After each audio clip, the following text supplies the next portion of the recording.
Welcome, friends. This is part of the Anti-Imperialist America interview series. Today we have Darryl Waistline Mitchell, comrade from Detroit with over 50 years of experience in the struggle and understanding of Marxism. How are you today? You know what? I'm having all these mixed feelings of.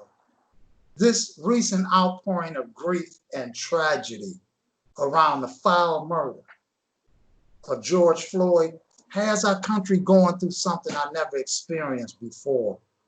And that's an experience that go back 50 years and stuff. I guess if I had to introduce myself to your audience, and I'm grateful for having this opportunity to do an interview on your page. My life started in Detroit, Michigan, as a second generation auto worker. My dad worked for the famous Ford Motor Company, Ford Rouge, which in history was one of the largest industrial complexes on earth. My dad was what you would call a race man and an ex-soldier who had fought in the Philippines, and then he was called up as a reservist in the war against the people of Korea. So politics for me came very early in my life, and I think my first demonstration was in 1963 at age 11. You know, Michigan was one of two states that had a Freedom Now party. The other state was the famous Freedom Now party in Mississippi, associated with Fannie Lou Hamer. But anyway, in Detroit, Michigan, it was a Freedom Now party. And my dad's brother, Leroy, believe it or not, he ran for treasurer on the Freedom Now Party ballot. Leroy would go on to become a notable Pan-Africanist who migrated to Ghana under Nkrumah. So my activity started at a very young age and took a serious turn after the 1967 rebellion when I became associated with what would become the Dodge Revolutionary Union movement in 1968, and then a year later, the formation of the League of Revolutionary Black Workers. It was through the League of Revolutionary Black Workers that I was introduced to revolutionary Marxism and just this whole new way of looking at things based on the science of society. So, I mean, a lot of water under the bridge, as they would say. Yeah, this spans a good 50 years, absolutely, you know. Wow, that's a lot mentioned there.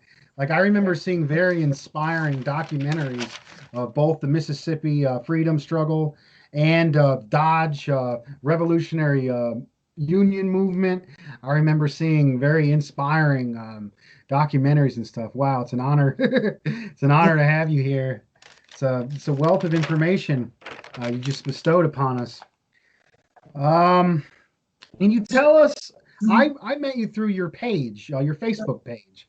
Can you tell us a little more about your recent work and your Facebook page? Oh, yeah, I can.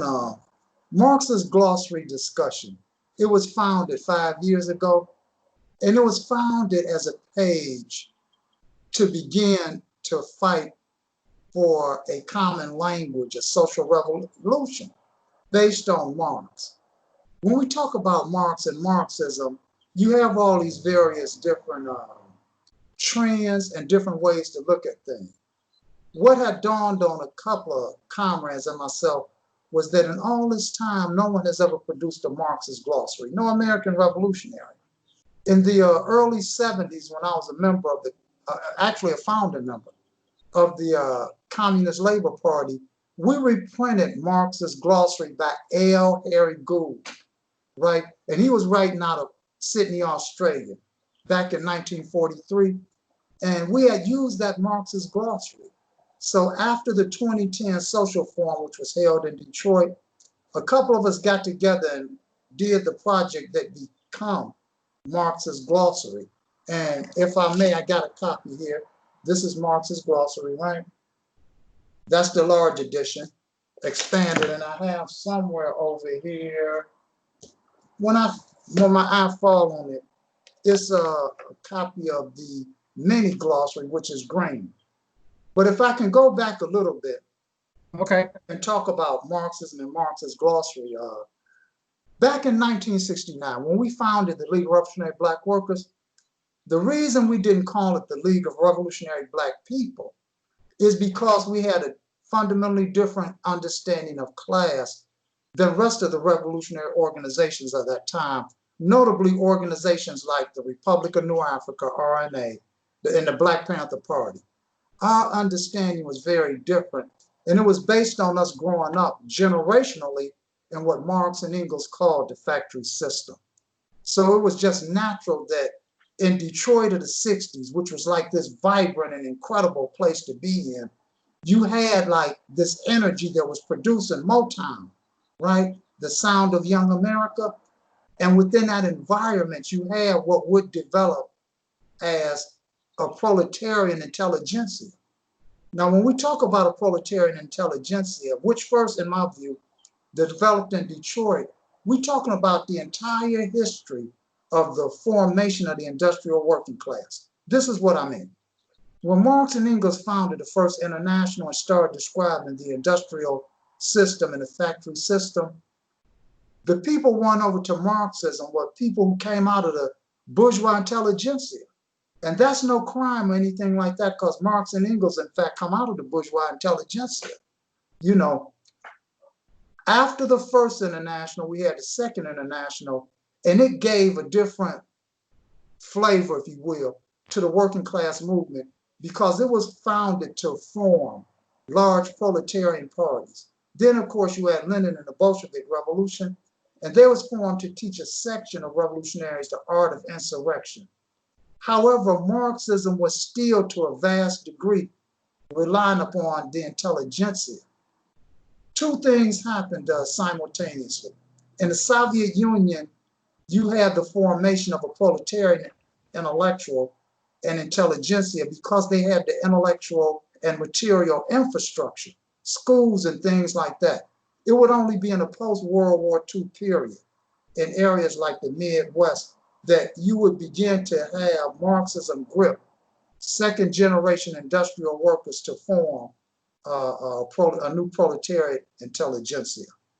And I mentioned that because I'd always wondered why we didn't have just a coherent English language Marxist glossary.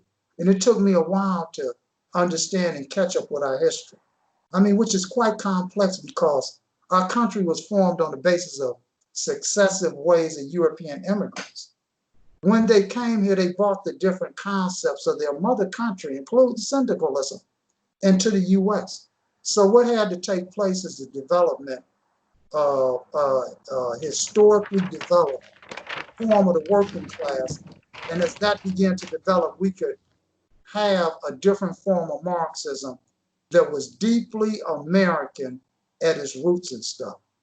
So I was part of that phenomenon that took place. And after 2010, we started writing and producing and creating Marxist glossary. And then by 2015, we started Marxist glossary discussion, which is the Facebook page as it exists today. And yes, it came with getting a lot of lumps on that head, man. You know, because you be trying to understand which way to go and how to do things. Then you be heavy-handed, you fumble the ball, but you pick the ball back up.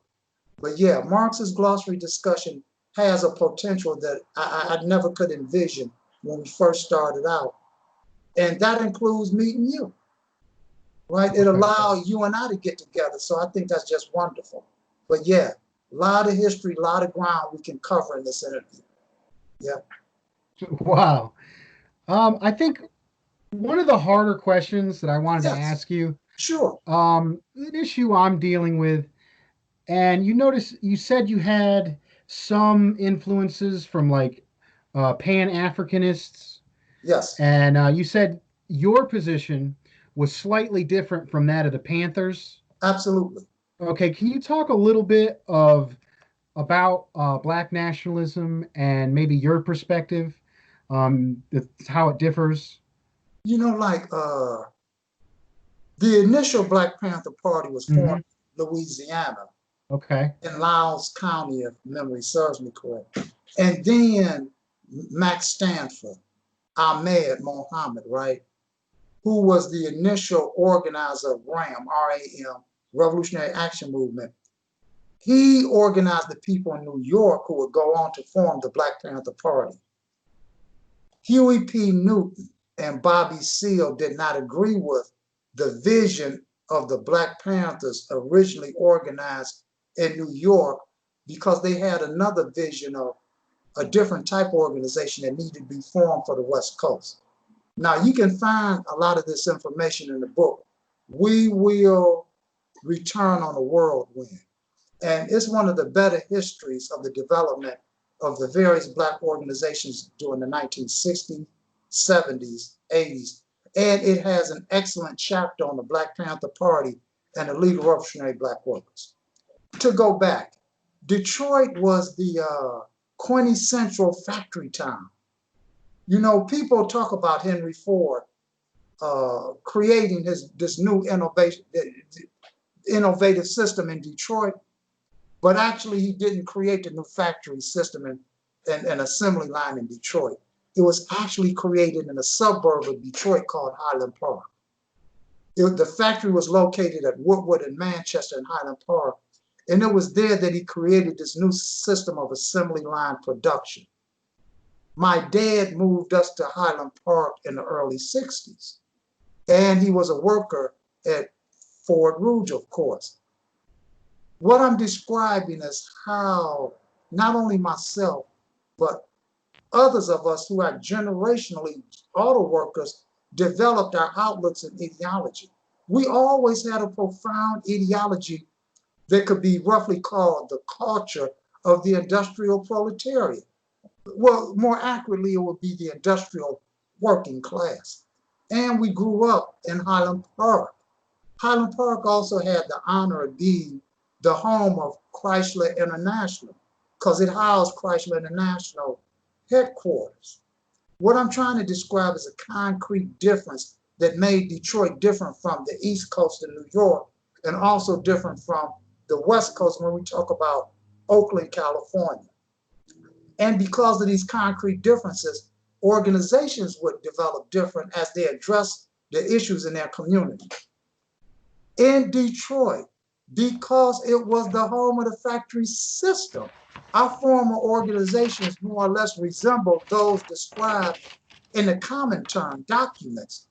When Lenin and the Bolsheviks created the Comintern, they created a doctrine that was based on a factory system and the organization of workers in large-scale industry. So that would dictate our ideological outlook.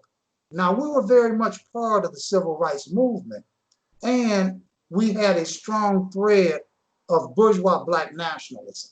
And I call it bourgeois black nationalism because there's no such thing as a nationalism that isn't bourgeois. It simply don't exist, because nationalism is a certain phenomenon that grew up with the nation, right, historically. So yes, the League of Revolutionary Black Workers, we had our share of black bourgeois nationalism, but it was different than the bourgeois nationalism of the other groups because we come out of the factory system. The most famous story I could tell you about our differences is a story involving Fred Hampton.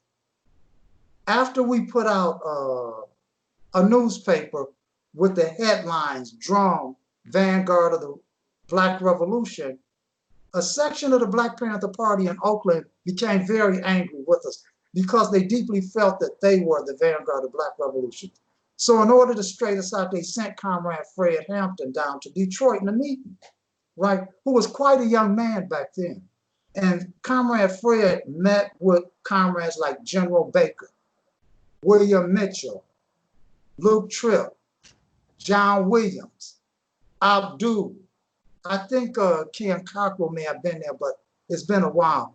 Anyway, after the meeting and during the meeting, General and Fred Hampton got along very well, so we was able to come to some agreement where we did not end up in the kind of strife that characterized the movement that led to the death of revolutionaries. And by that I'm referring to the whole incident with Ron Karanga and the US organization. Now, after the meeting, one of the women, Marion Kramer, if memory served me correct, would go to Chicago and meet with Fred Hampton in their offices before he was murdered and assassinated. I think this occurred 6 months before he was assassinated, because she would talk to him about how we form better organizations so that the political police couldn't penetrate us, right, and bring us harm. But I guess deep down inside, what I'm talking about is what made organizations different and what made our former organization different. We did not pattern ourselves off of a concept of serving the people. Rather, our pattern was based on the Comintern concept of make every factory our fortress, you know. But we always have profound love for the brothers and sisters in the Black Panther Party, but we absolutely had a different point of view. And we embraced and was developing a different form of Marxism that was rooted in the old Comintern and the factory organizations that the CPUSA had within the factory system and stuff. Wow.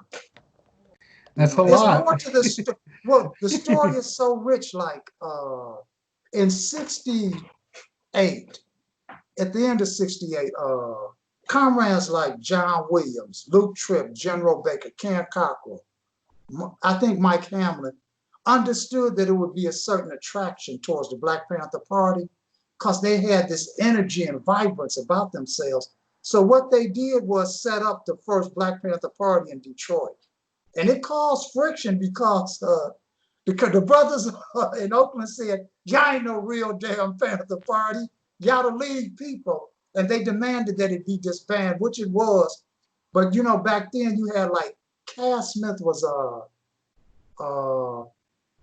the minister of the Treasury. Luke Tripp was the minister of information. But we had set up somewhat of a bogus Black Panther Party because we wanted it to have a factory orientation being in Detroit. Later, you would have a different Black Panther Party headed by Brother Malik and stuff.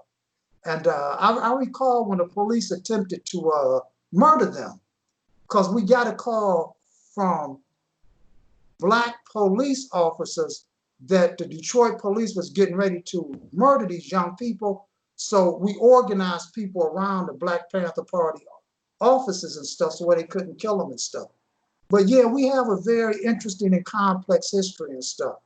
In fact, I remember, I think Huey did a presentation at Michigan State University of Michigan, I believe it was, and he was asked a question about the difference between the League of Revolutionary Black Workers and the Black Panther Party, and he likened it to the League being historical materialists, while the Black Panthers was dialectical materialists.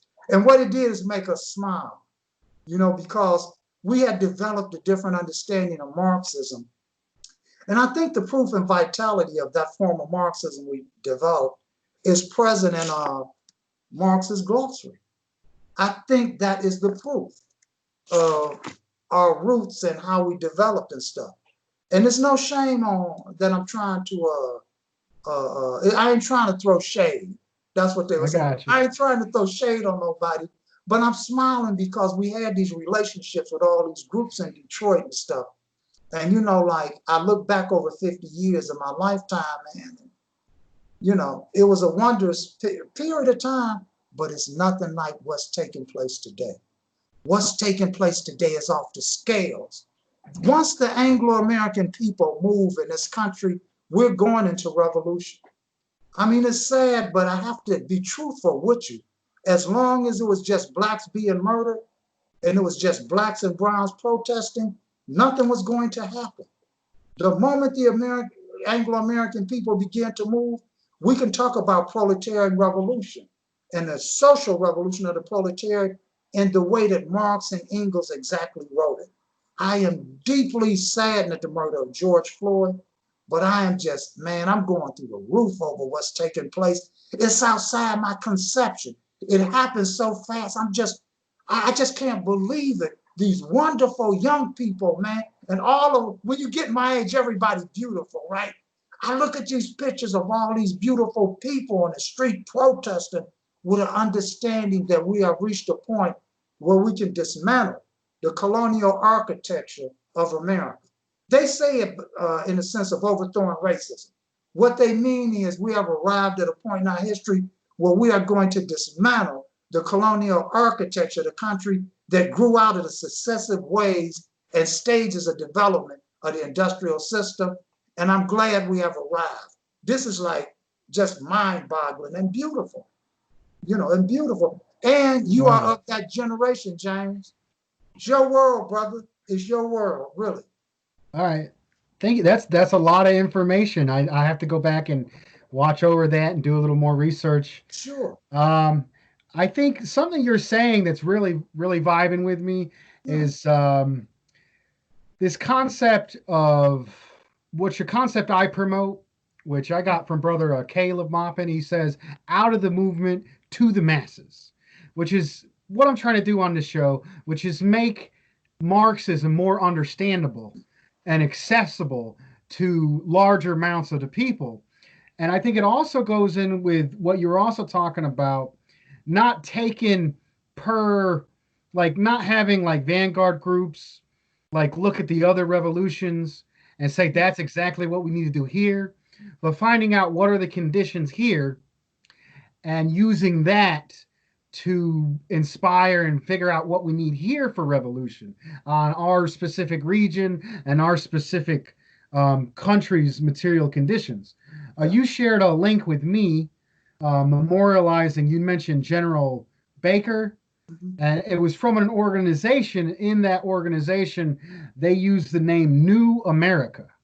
Yes. And I was wondering, go ahead. The League of Revolutionaries for a New America. For a New America. Which I was a member of for several years. I am not a member of the organization today. Okay. So going on this general line, like, so let's discuss that. Just give us a brief of like, how do we get out of the movement to the masses? How do we analyze for revolution here? And what does the term New America or the revolution of how it will be, how does that look to you? Well, like, I want to be very frank in every single one of my answers. You would honestly have to ask members of the League of Revolutionaries for New America what they mean by New America. Now, when I use America, our country, which I am not ashamed of on any level, I want that to be clear. I am deeply American. I am a tan Yankee by birth, not by choice, man. Because if it was my choice, I'd be something else. But I'm obviously a tan Yankee. And I can tell you a story that comes to my mind because in 1980, I had Comrade Nelson Perry, who was the chairman of the organization I was in at the time, the Communist Labor Party. He came to me, he was like, Comrade Waistline, could you go to Atlanta, Georgia, and help with the newspaper, the Southern Advocate, which was at that time produced by the Equal Rights Congress. And I went there and I helped produce and edit the Southern Advocate.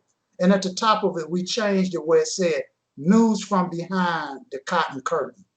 And I ended up doing a lot of good work down there over a couple of years, which included work in Chula, Mississippi around the case of the Chula 7.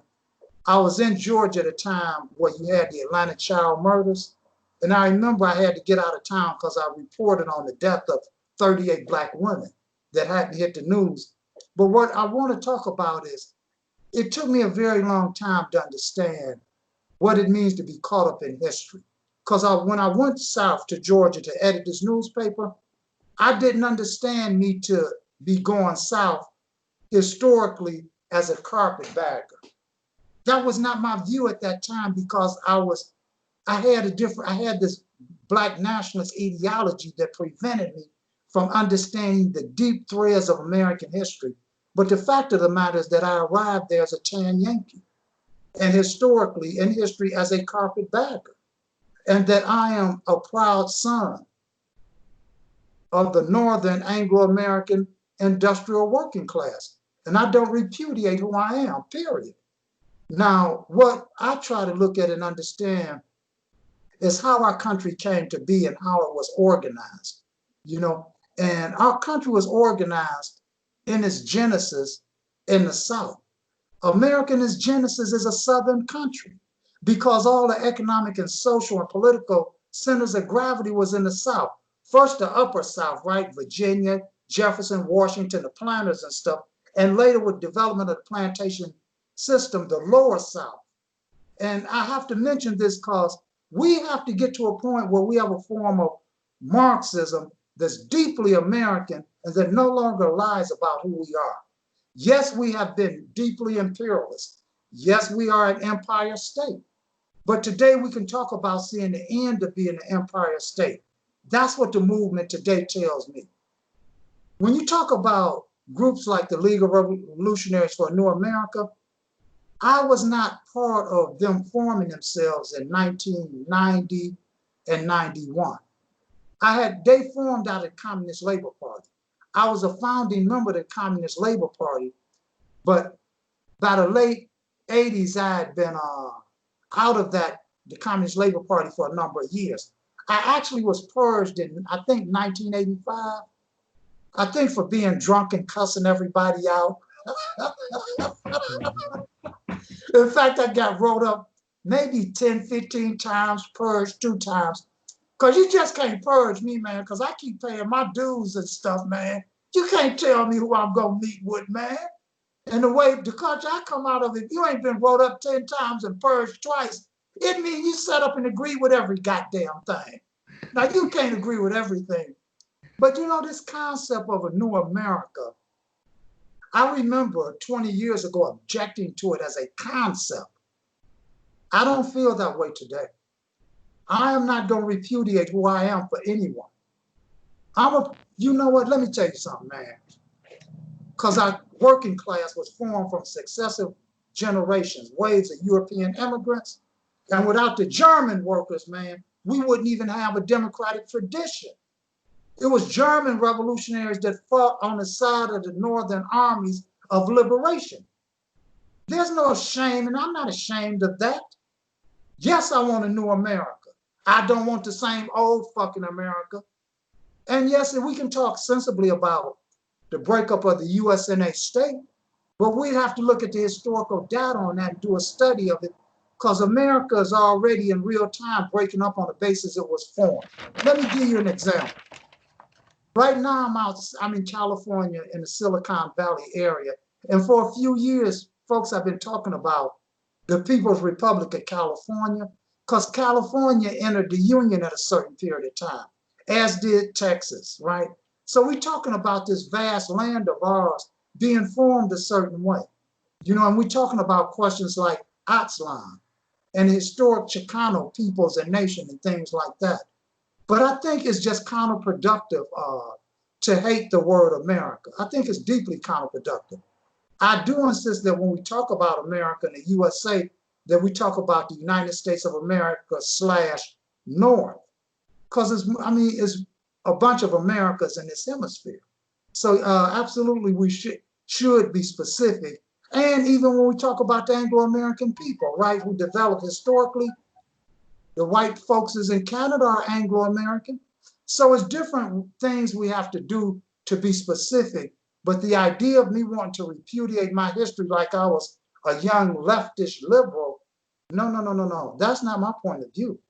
You know, I am a proud son. I'm a Yankee, a tan Yankee of the Northern industrial working class. My father worked in the industry, and his father migrated from Georgia, because his parents lived in an area on the plantation right outside of Montgomery and stuff. And my granddad, he come to Detroit like in the early 1920s and stuff, you know, and that's who I am. Now, when we talk about Georgia, Georgia entered the Union as a penal colony, right? So I got some of that rebelliousness in me, man, some of that lawlessness and stuff like that. I am not repudiating any aspect of who I am, you know. So, yeah, I want a new America. Yes. And if you spell it with a K, it's all right with me, because I feel you. I feel that, man. And if you want to put 3 Ks in there, I feel that too, man. But it don't stop me from being American, man. Give me a break, man. I fell in love with the Motown sound, brother. But everybody did. All we got to do is look at our actual history, you know? But yeah, man, we got an incredible country. Yes, it was founded in genocide. Yes, it wrote its history on a parchment of genocide in blood ink. I know that. White supremacy arose on the basis of genocidal wars against the native red peoples. That's one of the greatest crimes in history when you talk about wiping out a branch of humanity. I know that. Slavery was horrific. I know that. Every time I look in my fucking face, I see it carved in my face, man. That's who I am, man. But I come up during another period of history, just where you could get a job, right? Where you could make money, man. It was this last stage development of the industrial system. So we had a certain optimism, man. We had a song in our heart, man. And I watched that history change in front of me. I watched the country become extremely traumatized and depressed, man, from 30 years of beatdown, 40 years of falling wages. I am the last of a generation that made money up in this country, right? And I'm repudiating none of my history. You know, I embrace all of it, the good, the bad, the ugly.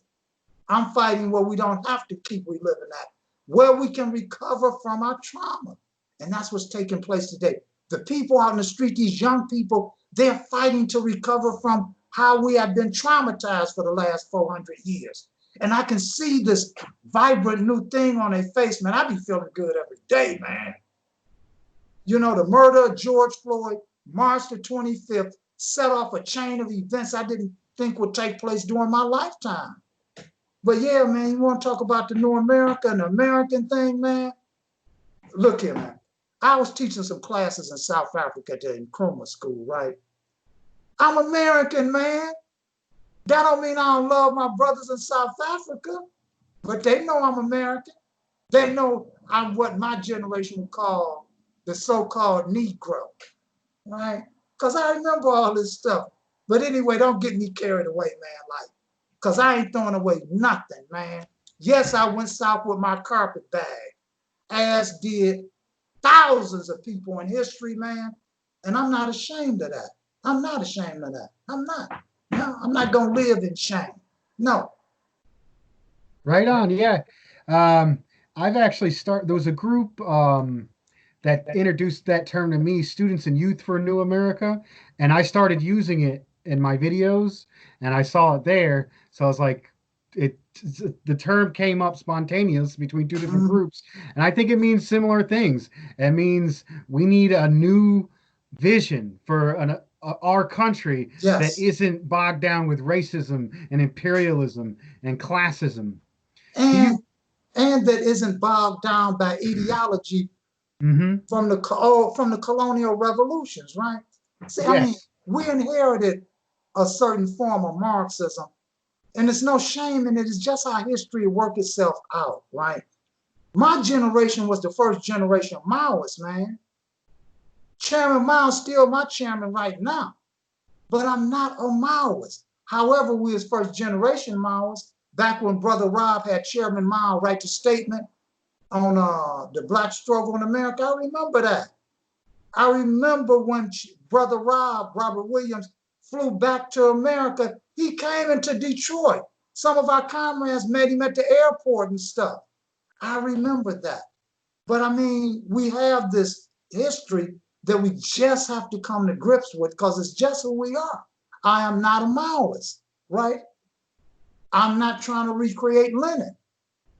I come out of the old Stalin polarity of the communist movement. I'm not trying to recreate foundations of Leninism, right? Oh, okay. Or all of Stalin's wonderful writings. I'm not trying to relive the history of the Communist Party, the Soviet Union, Bolshevik short course, 1938. We reprinted that back in the early 70s and made it available to another generation. But I'm not trying to recreate that history. You know, we're trying to we need a society for our OUR form of Marxism, right? We can call it our Marxism because I don't know what else to call it. Actually, that's what General Baker called it, our Marxism, because we don't know what else to call it. There's a little bit of debate online. I don't know if this is exactly productive. And I was going to ask you this not being recorded, but since you seem so open with it, Yes. I was wondering what is your position on the Cultural Revolution? The great proletarian cultural revolution in Yes, China. yes, Okay. yes. I don't have positions as such Hmm. because I don't think that's the right way to approach history. Yes, sir. First of all, I think it's always important to acknowledge that when we talk about history, it fucking happened. Gotcha. Okay? See, you can't support or disagree with some shit that already fucking happened. But you can examine it on the basis of Marxism and try to see all the contradictory forces in it, the rise and fall.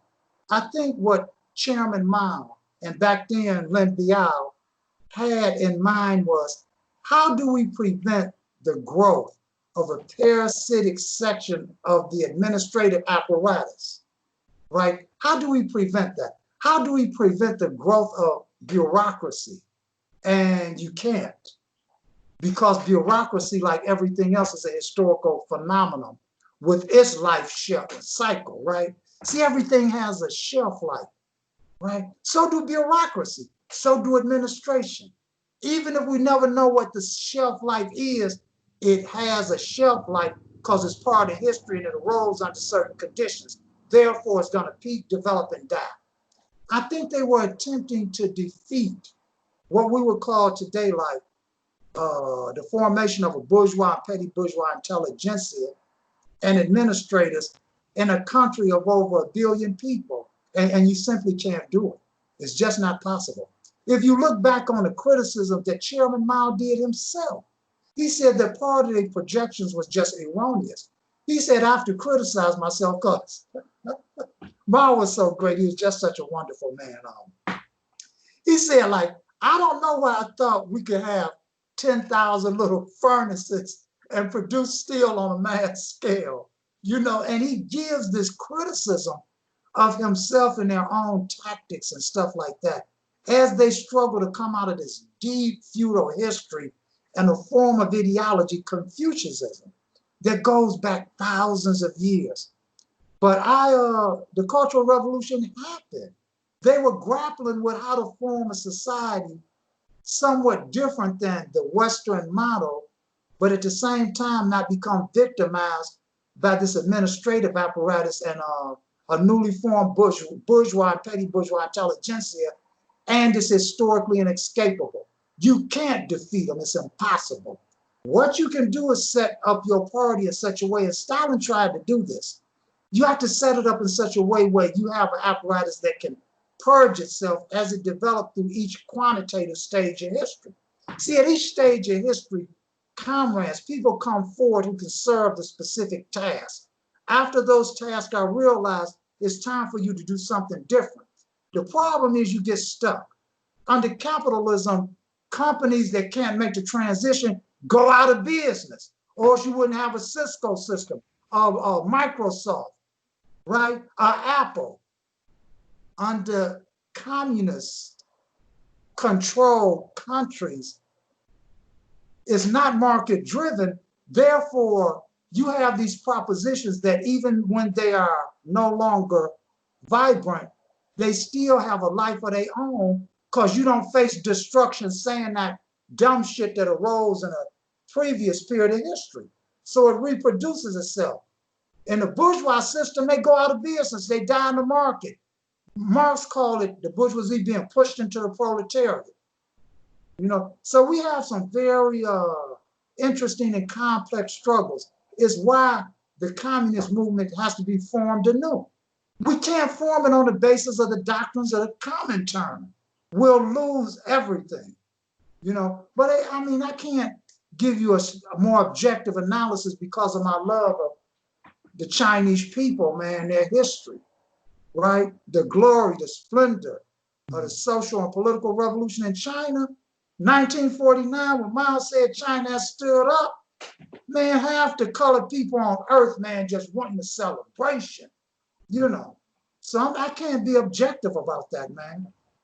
I can't. I try to be, and I try to be more mature and more adult and looking at it, man, but it be hard, man. You know, that's where I'm at. That's just the truth. You know, Right on. man, shit. You mentioned a lot there. Um, I think you're in a lot more agreement. There's this trend among mostly middle class Marxists, and they believe a lot of the lies of the bourgeois system.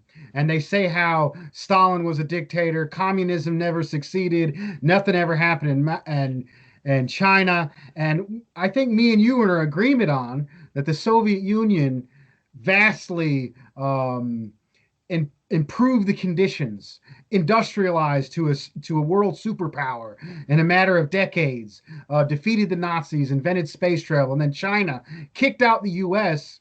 Had and now is one of the second leading growing economy in the country, and great things have been achieved with socialists and understanding. But I think you're also hitting on a point that we need to that is nothing that happens anywhere else is going to be exactly implemented here. So what is the balance between trying to figure out this our Marxism, what to do here, and looking up and finding inspiration from ways it's been done before and in other places in the past? That's a huge question, and I'm going to try and do it in parts because one of the weaknesses of Marxism amongst the generation I grew up in was we never talked about the dialectic of causality. You know, we looked at cause and effect, I want to say in a mechanical way, but actually the environment we grew up in, no, I'm going about that the wrong way. Soviet Marxism developed during a period of time that was the last stage transition from agriculture to industry. It was called the transition from feudalism to capitalism. Then they called it transition from capitalism to socialism. And they called it that because when you're stuck at the front of a new process in the middle, you can't see the end of it. I was born during a period in history that allowed me to see the end of the industrial epic. When I say the end of the industrial epic, I mean an epic that was based on developing machines, tools, instruments of production based on electromechanical processes. What that means is electricity was applied to mechanical processes. New forms of production are developing today based on the semiconductor. The semiconductor is basically a computer on a chip. That constitutes a new building block, right? What I'm saying is that we have to look at things very different because we at a point in time where we can talk about communism in the here and now. We can talk about our revolution going directly into economic communism. Let me tell you what I mean by that. By economic communism, I mean an economic system where people get up every morning of their life and never have to worry about eating, housing, medical care, education, access to transportation. They never have to think about it. Under the old forms of Soviet socialism, one of their slogans was, "He who does not work shall not eat." We can have a system today where money is not required or hours of labor to have a house. What we want to do is decouple what you do in life working from your ability to have means of subsistence. When you go to get your means of subsistence, you will have a goddamn card, man, and the card will keep up with inventory. You will hit your card, man, and get the things you need. There's not going to be anybody standing around saying, well, where do you fucking work at? Well, how many hours did you put? Because it's nobody's business. What we will discover in a new America that's communist is that there's too many people who cannot fit into a system of producing socially necessary means of production. We simply don't need their labor. This is not the 1920s and 30s. There's an excess, a surplus of labor on earth. If we try to employ these people, we'll destroy the earth. If we just can't deploy them, people will have opportunity to learn and love in a different way. To get up in each morning and explore the meaning of life, man. How can I be better and more of service to humanity, to people I love, to the people on my block? How can I pour my energy into creative things? There'll be no administrative apparatus checking to look at your fucking card to see who got a goddamn labor coupon. That whole way of thinking belongs to a certain stage of development of the Industrial Revolution, a stage I lived through. I understand factory production and I was a job setter, okay? I worked at Chrysler Mountain Road engine plant for 30 years. I know what an engine is, man.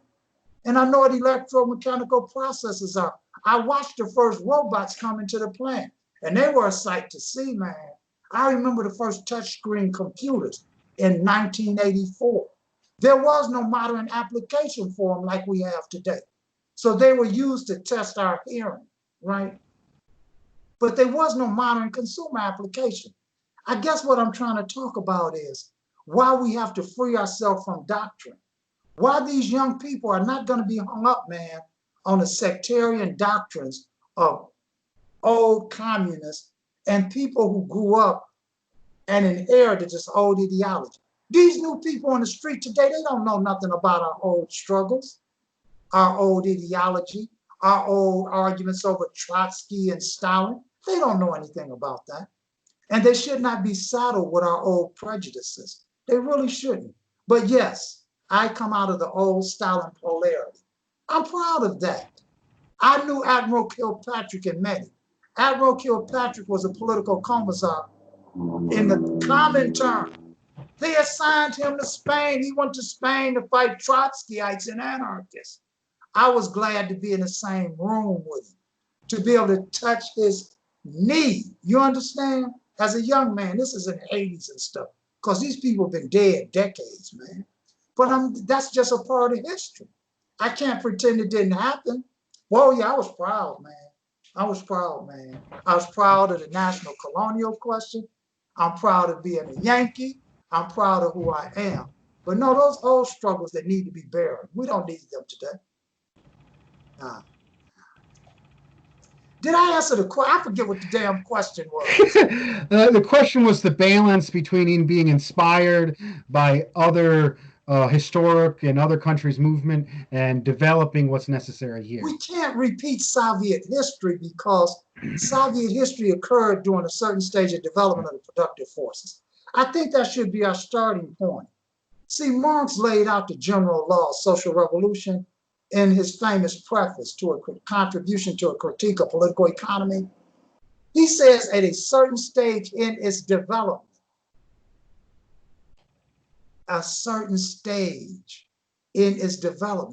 everything that happens on earth happens under certain conditions, time, and place. At a certain stage, we have to remember that. Then we have to fight as hard as we can in our collectives to understand our moment of history, our stage. At this stage in our society, we talk about the Internet of Things. We talk about 5G technology.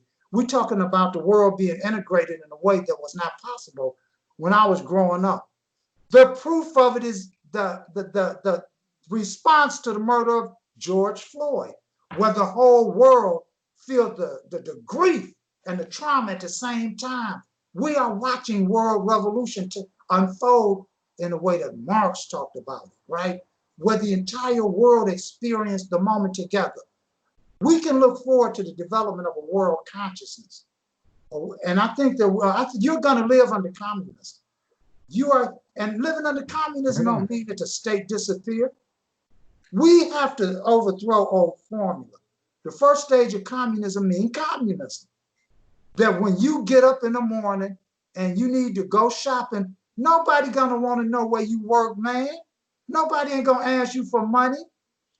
You gonna use your card because it's inventory control.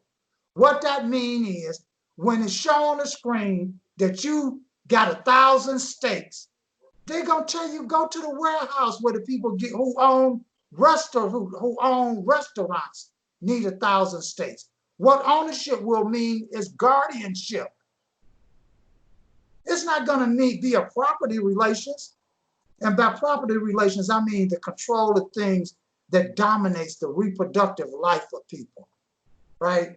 By private property, we mean a specific thing. We don't mean a pair of pants. People don't enter into productive relations over your pants, man. You put your pants on in the morning, ain't nobody entering into, you the only one entering into your pants, okay? So by pants, not by pants, by private property, we mean the things that dominate and control the life of people. That's why we did Marx's glossary, where we can have a commonality. It don't mean everything in it is right. It means we have a starting point for a common language. But yeah, this is a break. This is a break, man, right? This is a break in this dialectic of causality that was based on the industrial system. We come to these breaks, these leaps and stuff, and we live in one.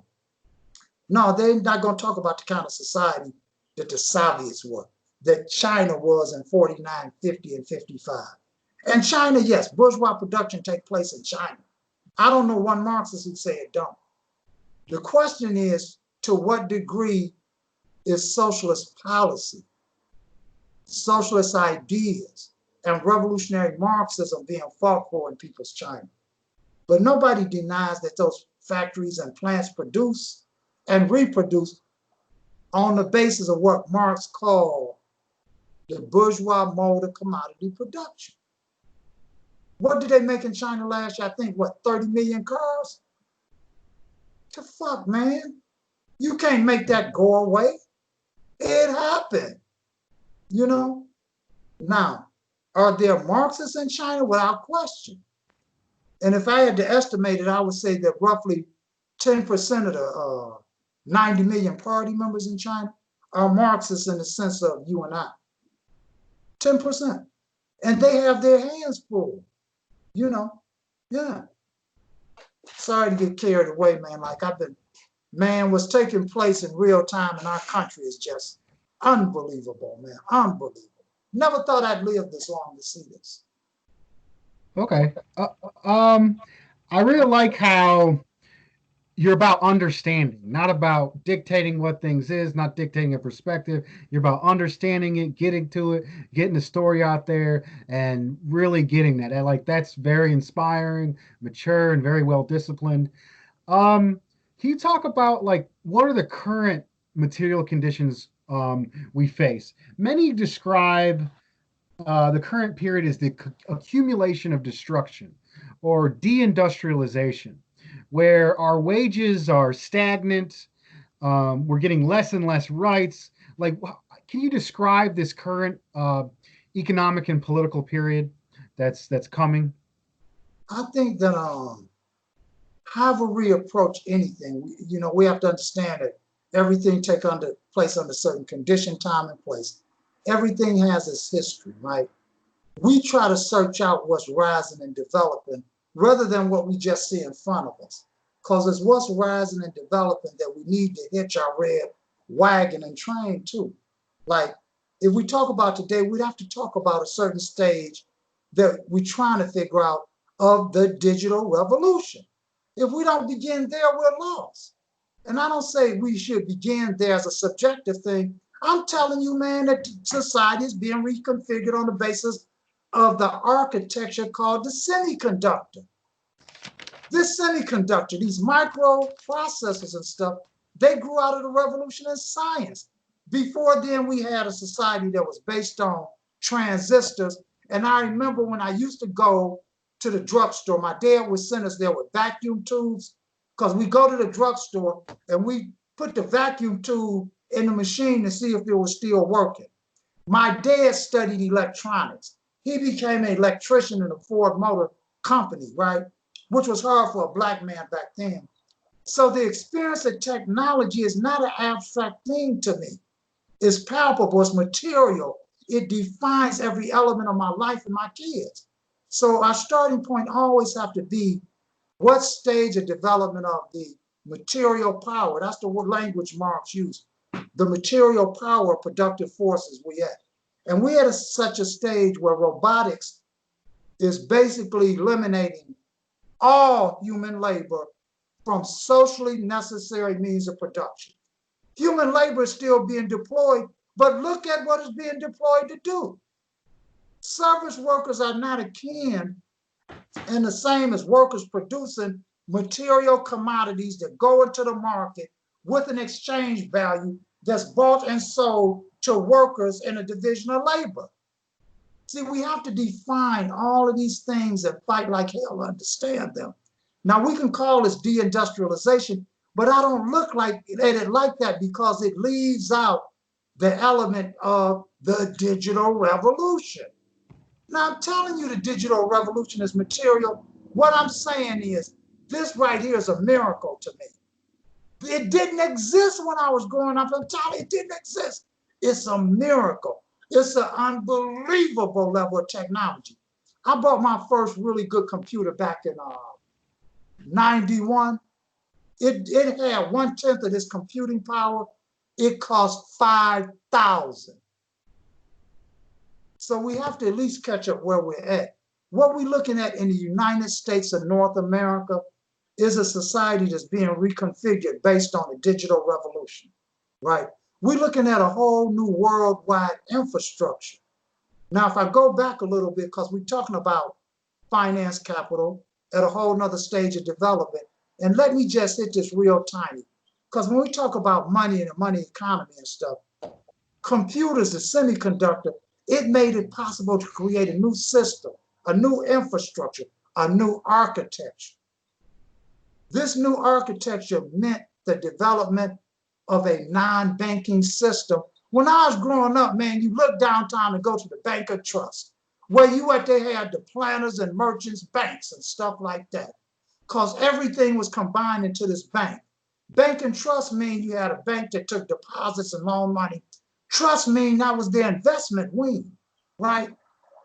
The new technology made it where these investment houses could create a new non-banking financial architecture. Today, we're talking about a society where the impoverished proletarians, they operate on a non-bank system where you can go into a drugstore and pay your bill, right? And get your money, and get your services on. My point is that we have to fight like hell to describe what's in front of us and not make up anything. So we're dealing with absolutely a new system, right? A new technological complex, a new form of finance capital that we call speculative finance. I did not coin that term. I got it from Henry C.K. Lou, who coined the term fiat dollar. In the modern sense, I don't mean how Stalin used it in the 50s, because when he talked about fiat money, it's totally different back then, But my point is that we face new systems and structures in America that are not captured by the term deindustrialization. Then you have people who call it late stage capitalism, right? Well, okay, if it's late stage capital, what new stage are we in? So whatever we call it, if we get and have a common understanding that we describe in a reality we face with, I'm not going to quibble over words, but these words don't match up with reality. Now, if I had to suggest a book, I think I got a copy around here. It would be William I. Robinson, Into the Tempest, right? William I. Robinson.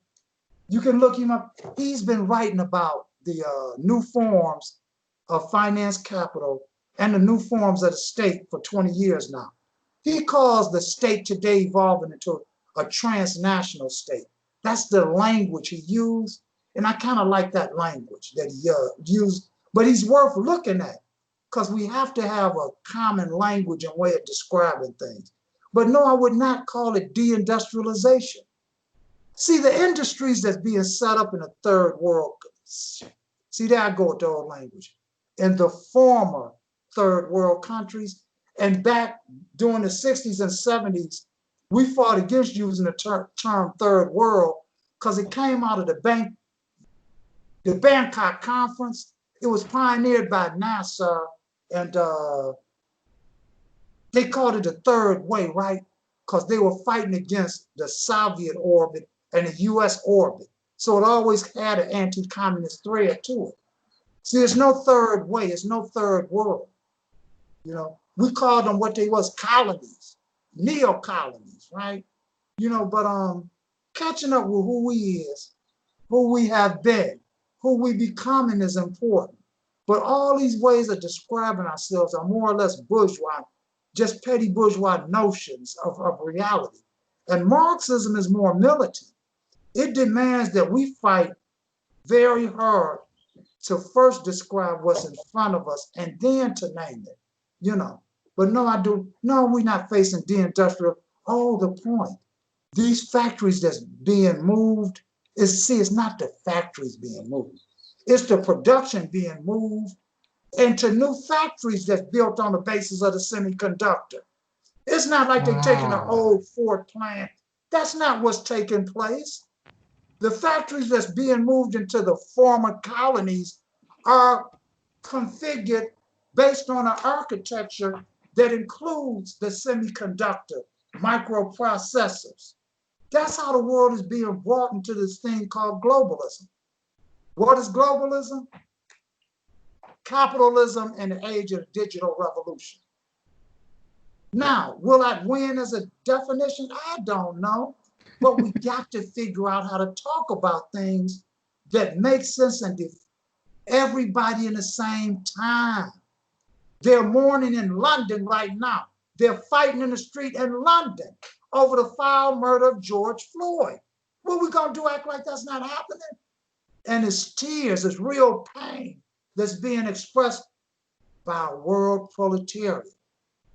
It's a beautiful thing, man. It's a All right. beautiful thing, man. It's a We're going beautiful on thing. about an hour. I don't want to make this too long. If you want to sum up in a few sentences, if you got a message, what do you want to, from all your experience and all your understanding, if you had to sum up a message to young people today, people in my age group, people out in the streets, what would be that message?